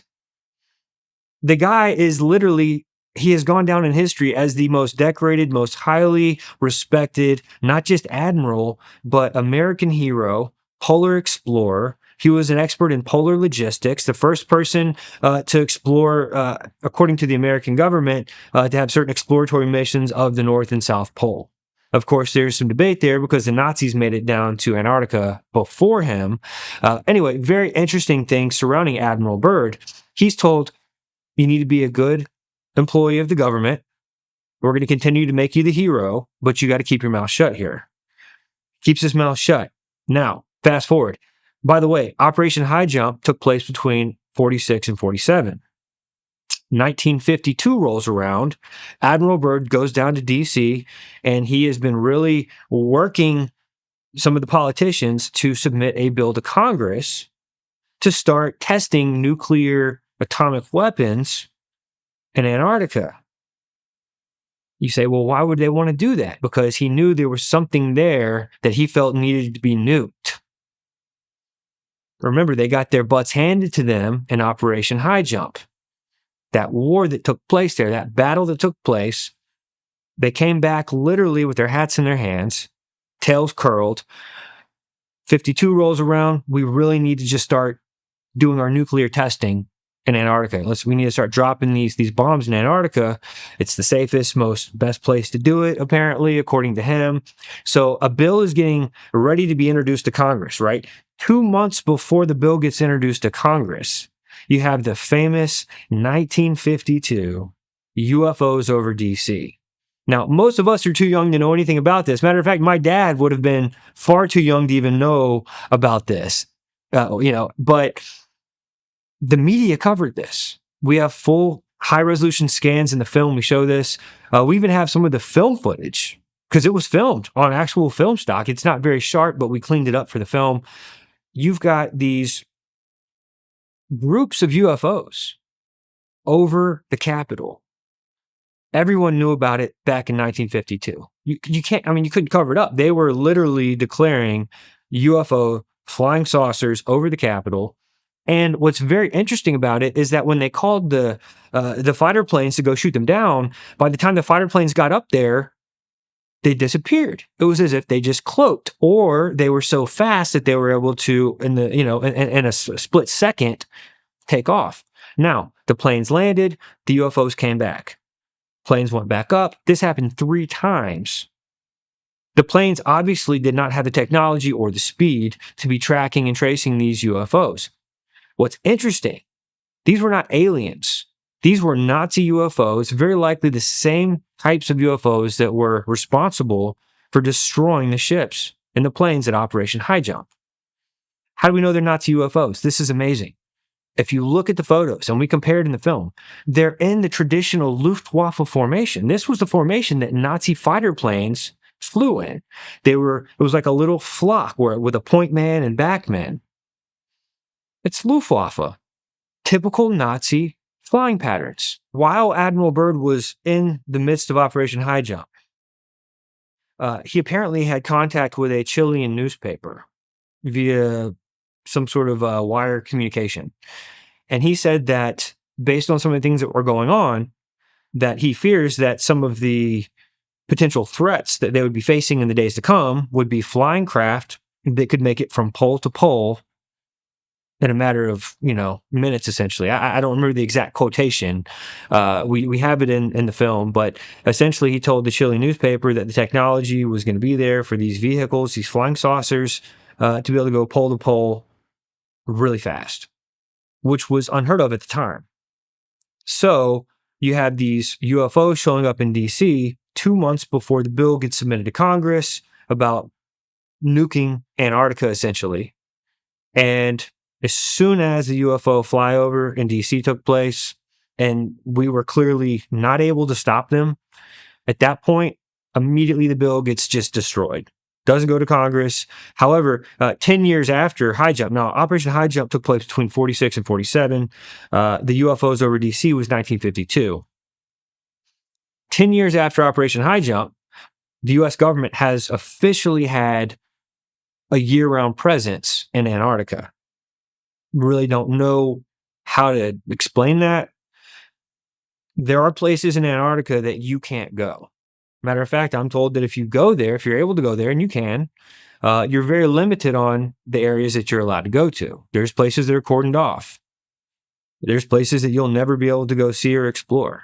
Matter of fact, Steve Quayle talked about in our film that the Special Air Services, the British SAS had sent, or the British had sent the SAS out to Antarctica. I forget how many years after Highjump, and they basically all but one died in the process. And one of the guys came back, the only survivor. He came back and he said they encountered some type of an entity there. This is weird. But some type of an entity that appeared to be what we would call like a Yeti or an abominable snowman, but it was under some type of remote control. You can do the math and figure out what that means. Was it a biological, lab-created animal hybrid that was controlled? I don't know. There are things going on in Antarctica that we don't fully understand. It's a mysterious place. It's got a history of great mystery. And just a reminder, 1537 Piri Reis map showed it without ice. All we know, when we hear Antarctica, the first thing you think of is ice. You've got the North Pole and you've got the South Pole. So, very fascinating things. When this diary surfaced, claiming to be that of Admiral Byrd, it really has drawn a lot of interest worldwide. And whenever there's something of that great interest with such fantastic claims that defy logic, there's always going to be people who are going to bring criticism against it. And that's healthy criticism. I think as a researcher, we need to always be open to healthy criticism. Allow someone to challenge something that you say, because without challenging something, you really can't get down to understanding, first of all, why you believe what you believe. And also, is there a reality to what you believe? If it's truth, scrutiny should not put fear in your heart. If it's truth, challenging and scrutiny coming against it should not bother you, because you know it's true, or you're confident that it's true. As with Admiral Byrd's diary, his secret diary, you're dealing with a document that claims to be that of Admiral Byrd, and it documents, it's basically a flight log, which they always kept. Flight logs were totally normal. When somebody was going on an exploratory mission, they would keep a flight log of what happened in that mission. There was no difference with Admiral Byrd's diary. Matter of fact, it starts off with a flight log. And it goes into a very incredible, detailed explanation, which he says in the diary was being written after the flight log ended, where he says that he was writing the rest from memory because he had to get out of the plane. You can't keep doing a flight log. The flight log is done in the plane. He's got a radio man. There's just two of them in the plane. And then, according to his testimony, he was taken by what we would only be able to describe as some beautiful looking, pure race, Nordic, Aryan type creatures that he called beautiful men, that took him to have an audience with an entity called the Master. What's interesting is that he's on an exploratory mission of the North Pole. That's what it started out as. Admiral Byrd is basically, he loads the plane and he takes off. And within, approximately a few hours, he's not over ice anymore. He's now looking at a lush valley with waterfalls. And by his own word in the diary, he lowers down, he descends down to get a better look because he thinks he sees an elephant, and he gets down and he sees what he calls a woolly mammoth. Now, this is a place where should be completely iced out. This is a place that should be fully under the ice. It's the North Pole. But within so many hours of flying, he's now taken into another room. He's experiencing another place, and then he loses control of his plane. The controls completely just gyrate out. And then these two UFOs appear on the side of his plane, and they've got swastikas on them, by the way. And let's just say the swastika is not just a Nazi symbol. The swastika is one of the oldest symbols in history. And it's used, the Tibetans use it, Buddhists, Nazis used it, ancient cultures. It's a very popular symbol, and we show that in the film. But these UFOs pretty much create some sort of a force field around his plane, and they let him know, they speak through, they're communicating now through his radio, and they're letting him know that they're going to be taking him down into the North Pole, and he's going to have a meeting with the master, that the master requires his presence. So whoever this master was, he knew who Admiral Byrd was. He'd been keeping tabs on things going on the surface world. This would have been the king of the inner earth, king of the world. Admiral Byrd goes through a series of events to get there, and he records it all by memory. Now, what's fascinating about all this is that the master entity, again, he's not the master, but he calls himself the master. He appears to Admiral Byrd as a very ancient old man with years etched on his face. That's the terminology Byrd used, with years etched on his face. Satan is an angel of light, but he can also shapeshift. And we're told also in one of the epistles of Paul that Satan has ministers that can also transform into angels of light, appearing to be angels of light. And Satan can appear to be an angel of light. So we know that his appearance can change. I believe that Satan took on the appearance to look like an ancient sage, if you will. Maybe someone who's lived for thousands of years and who looks like he's lived for thousands of years. This is further selling his agenda to Admiral Byrd. Because if Admiral Byrd shows up down there and you've got some beautiful 33-year-old looking angelic being, it's not going to have the same weight as this ancient looking sage who could almost present himself as a creator of sorts. Someone who's been around from the creation all the way until now and aged with the creation, which is interesting because when we go to some other accounts of people who have allegedly gone inside the earth, when they come back out to the surface, time is different. Perception of time is different. Just like they say, if you were to take two twins, load one of them on a plane, he flies to the closest star and comes back to Earth. Based on the atomic clock, they're not the same age anymore. So there's something to say about time, time perception, time recording, up in the air, up at the closest star to Earth, and then also down inside the Earth. But Byrd comes back with this amazing story about having this meeting with the master, and his description of this city and gemstones and crystals, just this beautiful high technology city that's just radiating with energy. Inside the earth, by the way, taken in through the North Pole. It's fascinating. So what we did for the first time ever, this has actually never been done before. We brought in a voice actor. We hired a voice actor and we brought him in the studio. We did a dramatized version of Admiral Byrd's diary from the time when it goes from ice to the supernatural stuff. We, for the sake of everyone's attention span, we did not cover the 3.5 hours of flight log of ice, more ice, more ice, conditions and altitudes.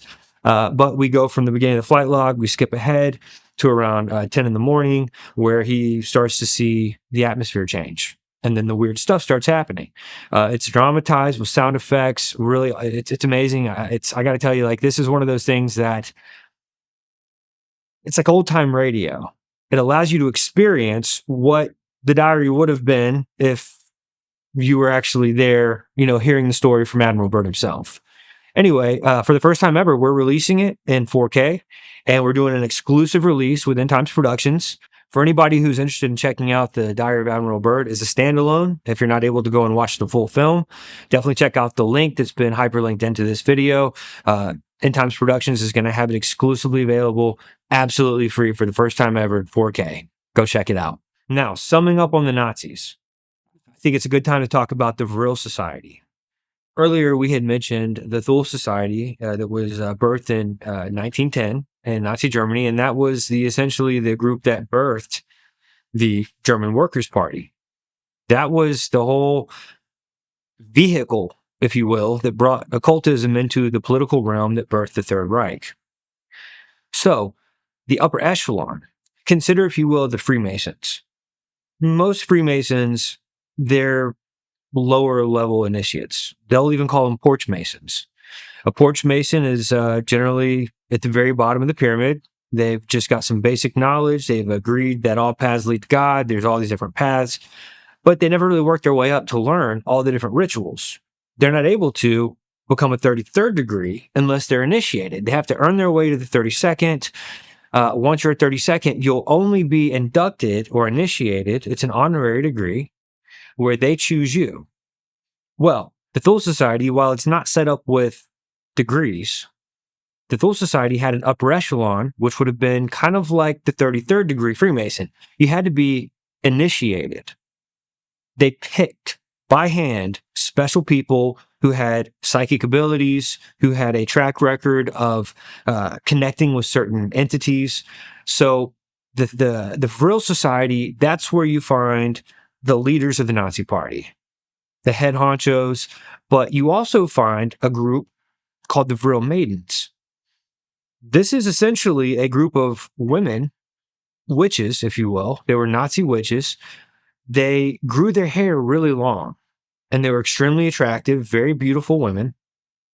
And they had a track record of being able to communicate through seances. That was their specialty. Matter of fact, they were the ones that would initiate the seances for the Vril Society. The head of this group was kind of a famous name at this point, Maria Orsic. Now, Maria Orsic or Orsic, depending on who you ask, she was very skilled in these seances, and what she would do was enter into this state where her eyes would roll back in her head, and this is all documented, by the way. This is not, as Steve Quell says, this is not out there information. This is real. This is not crazy in the realm of the Nazis. This is very much documented history. The eyes would roll back in her head. She would start this foaming or excreting of ectoplasm. This is getting into some very weird stuff that's a little outside of my comfort zone personally. As a kid, I only heard of ectoplasm with like the Ghostbusters, but in reality, that's not even what the ectoplasm was recorded as. It was a kind of a foamy, vapory kind of mass that would come out of the nose, the mouth, different orifices. And allegedly, this ectoplasm would burst out of these Vril maidens while they were taken over by an entity. So as the story goes, they grew their hair really long, sometimes down to their ankles, because they believed that their hair was some type of a cosmic antenna, some sort of an antenna that allowed them to communicate better than, say, a warlock or a man who was trying to do the same type of ritual. So they were more successful in their seances. That's why they brought them into the Vril Society, because they had these abilities of communicating with the entities, a lot of times because they were women and they had long hair. And they were also trained and very skilled in this type of magic. And so one instance, by the way, they were in this ritual trying to communicate with a recently deceased Nazi party member, because they believed in necromancy. Now, we know you can't communicate with the dead. You're just going to communicate with demons, posing as the dead. But Maria Orsic, she doesn't communicate with the person that she's trying to. She ends up getting taken over by these Nordic type entities. And she begins to speak, and ectoplasm is coming out of her face, and she starts to automatic write. This is really insane. She's writing an ancient cuneiform. I mean, this is ancient cuneiform. That's has nothing to do with any of her training or her upbringing. This was completely foreign to her. So she's writing this stuff out, these manuscripts in ancient cuneiform. And then in another seance, she's taken over by another entity, and she begins to automatic write again in what they deem to be some ancient, secret, coded Templars language. Almost like a non-language, if you will. So, two foreign languages to her. Esoteric in origin, by the way, both languages. And they don't know what to do with it. And so, the Nazis with their society that would go around, the Honor Nerve, they would go around and really get educated on the ancient cults, ancient technology, superior DNA, all of that stuff. And so they finally came around to figure out how to decode these automatic writings. 2 different sessions, 2 different languages, the same woman. What they found out was that they were schematics that had to come together. 2 separate documents, 2 languages were actually one single set of schematics. And it was a blueprint to create a flying saucer. Remember, this is in the 20s. They didn't actually figure out how to put all of this technology together until some 20 years later. And then they ended up creating what's called the Die Glocke, the German bell craft. Some people believed it was some sort of a time machine.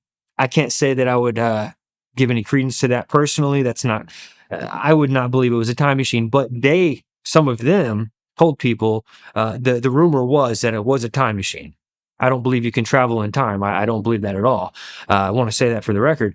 But she was in another seance, and she said that the entities that had given them these writings were communicating from this star system called the Aldebaran, some type of a galaxy out in space. The best thing we could say is that it would be a different dimension. It was an interdimensional being communicating from another dimension, lying to her, filling her head with demonic lies. But the claim is that this schematic was to create a flying machine that would allow some of the Nazis to escape some of the coming dark days, and that they could somehow translate or transfer themselves from this realm into the Aldebaran realm by using this craft. Again, these things make no sense to the human mind, to the average natural mind, but to the occult world, there seems to be a lot of belief in this type of behavior and practice. So anyway, she ends up disappearing. There's no trace of her in Antarctica. There's no record of her death, and they could not find her after the war. So there's a lot of speculation of what might have actually happened to her. What makes the most sense is that the schematics for the flying machines was technology that the Nazis were using to build their different flying saucers. Regardless, it came from demonic entities, ascended masters, through seances. And this is how the Nazis got their technology, and it's on record that this technology came from these higher sources. Now, fast forward to America after the invention of the ministry that created rockets, NASA, all of these things involving Wernher von Braun. He said in an interview, and this is famous, most people have probably heard this, they were asking him about the technology. Where did y'all get this technology? Because all of the NASA technology was a continuation. The space, everything that we know here with NASA and the space program, that was a continuation of the Nazi space program, essentially. And von Braun, in one of the interviews, again, it's a famous interview, when asked about the technology, he kind of said, well, we got it from, and he looks up, them. So, and again, that's mainstream. He was very mainstream. He was a Disney hero. Disney did documentaries on von Braun. Von Braun's a household name in many circles because he was essentially the father of the space program and of NASA. Very intelligent guy. Von Braun actually said that he was given access to the allegedly crashed crafts in Roswell. Again, there's a lot of speculation about what actually happened in Roswell. We definitely know it wasn't a weather balloon. You have to be pretty stupid to believe that, which many of our grandparents probably did. But anyway, von Braun said he was given access to the crash site, and he described some of the skin on some of these little bodies as being like the rattlesnake skin that they came across in the sands where they were doing rocket testing. So von Braun has said quite a few controversial things on the record. I would have to argue that he was probably qualified to say some of the things that he said. So what he said would even further justify the teachings that were passed down from the Vril Society, that they received these forms of high technology from seances. And that's the Vril Society. Interestingly, the name Vril is going back to the power that was mentioned in Edward Boyer Lytton's book, where they talk about the power of the Vril. In 1908, a book came out that was a biography, by the way. It was not put out as a fictional story. It was presented as a biography by famous author Willis George Emerson, and it was called The Smoky God. And it documents, it's basically a biographical commentary on a sailor, Norwegian sailor by the name of Olaf Jansen.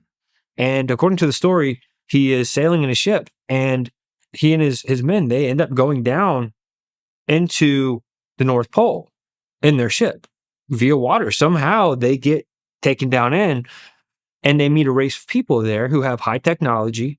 There's some accounts, some people believe that there was flying saucers down there, but the whole city was inhabited by 12-foot giants who were extremely friendly and generous towards Olaf. And I forget how many people were with him. I forget if it was him and his son. But the interesting thing was that Olaf and his crew that went down there meet these inhabitants that share a whole lot of things with him, and they allow him to stay down in this underworld city that is complete with what he calls a central smoky sun. So there's a central light source, like a sun in the sky, inside the earth, in the city that he happened to sail into in the North Pole. Now, interestingly, they document the whole stay is 2 years, but when he gets back up to the surface, apparently the time had gone differently, and he was actually gone longer than 2 years, but he thought he was down there for 2 years. His track of timekeeping down there was 2 years, but it was actually greater than that on the surface. And again, this was not a story that came out as fiction. From the time this book was published, it was always published and believed as a true story, as a biographical commentary on Olaf Jansen.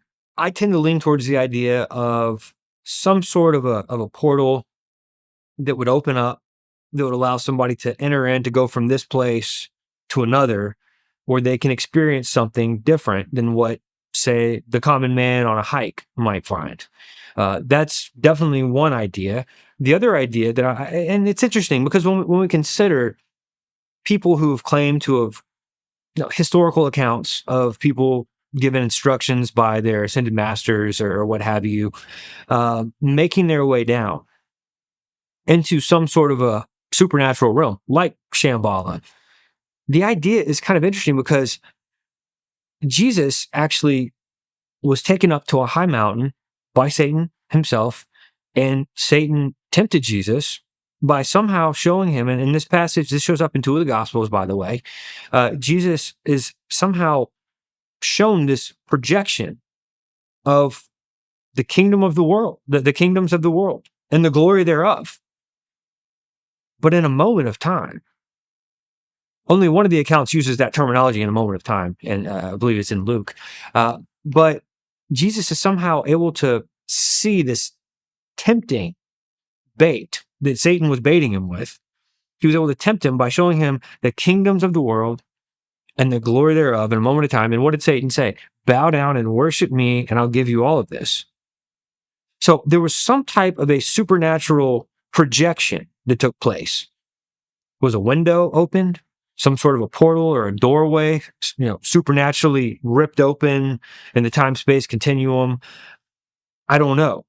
But when you consider accounts like Admiral Byrd, maybe even accounts like Olaf Jansen, and some of the other accounts that have surfaced over the years, the closest biblical precedent or the closest biblical scenario that would seem to shine light on that being a reality would be Satan having the power to give some sort of a display, allowing somebody to experience something in a different realm before putting them back out where they came from. Not too far separated from the idea of somebody being abducted into an alien ship. Were they really in an alien ship? Probably not. Many times you hear about people being abducted, but their body was still there, almost like their spirit was taken somewhere and they experienced a projection or some type of an experience in another realm, but their body was still in the place, but it was out cold. The body was almost as if they were astral projecting against their wishes. But Satan has the power to show Jesus the kingdoms. He had the power to show Jesus the kingdoms of the world and the glory of it, all in a moment of time. You couldn't take a tour of one kingdom of the world in the moment, and one moment in time. Just one tour of a kingdom or a palace, that's going to take some time. So you can't walk through a single shopping mall and see every store in the mall in a moment of time. Yet Satan showed Jesus the kingdoms of the world, probably the most glorious kingdoms. Maybe even a glimpse of Shambala. I don't know. We don't know what all those kingdoms were, but we know that Satan is the ruler of this world. And he's got the power to give things and endow gifts upon men in his deceptive role as Satan, the great deceiver. And he uses these things to tempt people, to deceive them and seduce their souls. He did this to Jesus. Jesus didn't give in. Jesus rebuked him and went on about his business. Admiral Byrd witnessed something very fantastic. If in fact the diary is accurate and is in fact real, I believe he saw Satan, and Satan has the power to show things, to project things, and possibly even to allow someone to enter into another experience in another realm, depending on the person. It would have to be, in the case of Admiral Byrd or somebody who is not Jesus, of course, if somebody is able to go into Shambala or experience these types of deceptions, I have to believe that they are unregenerate people who worship false gods, people who are completely separated from the God of Scripture. Because if they were separate, if they were in fact in covenant with the God of Scripture, they would not be taken down into these realms and visiting with these gods. They wouldn't be taken down and experiencing these fascinating things if they were actually children of God, if they were God's elect. That's one of the common denominators. All the people generally that go and do these things and experience these things, they're void of faith in Christ Jesus. Totally void. They make friends with these entities. They come back with fantastic stories, sometimes unverifiable. So that's kind of the common denominator, is that Satan promises things to mankind, and he shows them to mankind, and he tempts mankind, knowing that his time is short. And what's fascinating about all of these things with the Hollow Earth, summing up how this all really brings us back to square one. All these different religions of the world that believe in a Hollow Earth, it's always connected to their gods, higher entities, spirits, spirit guides, ascended masters, and some of them have the audacity to blaspheme the name of Jesus and even say that Jesus was an ascended master. And let me tell you, they're gonna all learn the hard way at the end of the world, when every knee will bow, every tongue will confess that Jesus Christ is Lord to the glory of God the Father. And let me tell you, when everyone has to confess that Jesus Christ is Lord, that's before they are judged and thrown in hell. That's not like, oh, well, they're professing Christ, they're going to go to heaven. No. At that point, it's forced. At that point, they are slain, and they are proclaiming the glory of Christ at the end of everything before their judgment.